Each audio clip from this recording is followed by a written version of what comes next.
Márcia, sou professora de Literatura e Gramática do Ensino Médio. Hoje eu estou aqui para dar algumas dicas de como você lograr êxito na prova do Enem em relação à língua portuguesa. Então é o seguinte, primeira dica, você precisa entender a diferença entre interpretação e compreensão textual, porque geralmente o aluno ele fica entre duas alternativas, acaba marcando a errada, porque ele não entende o que é que o enunciado está pedindo. Primeira coisa, quando você for fazer uma questão interpretativa, leia o enunciado para você já ir para o texto consciente, observando o que é que efetivamente essa questão está pedindo para você.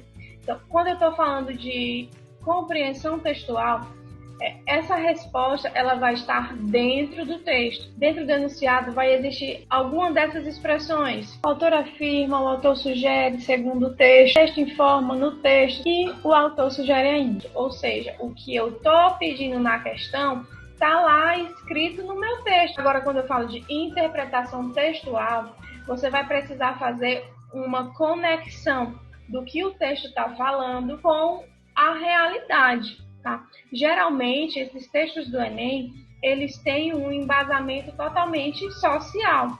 Então, você, enquanto aluno, precisa ter um aporte, tá, de leitura para que você compreenda os mais diversos assuntos. Geralmente, para se fazer interpretação, você vai ter dentro do enunciado alguma dessas expressões. Conclui-se do texto que o texto permite deduzir que é possível subentender-se a partir do texto que qual a intenção do autor a afirmar que infere-se do texto que o texto encaminha um leitor para. Nós temos ainda que observar que tipo de texto você está lendo.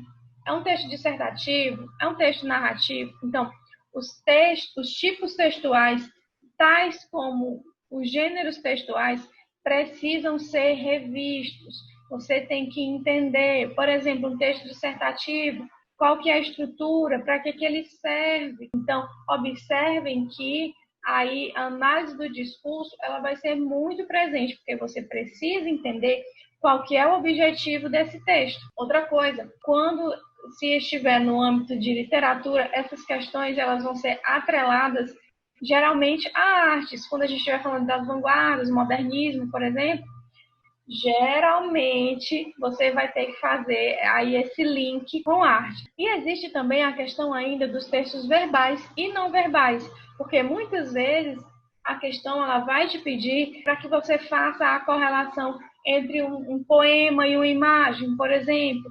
E aí a questão te pede para que você, a partir da sua interpretação de mundo, você faça aí essa correlação. É interessante que vocês saibam interpretar charge, tirinha. Então, tudo isso é relevante para a prova do Enem. Então, espero ter ajudado. Tchau!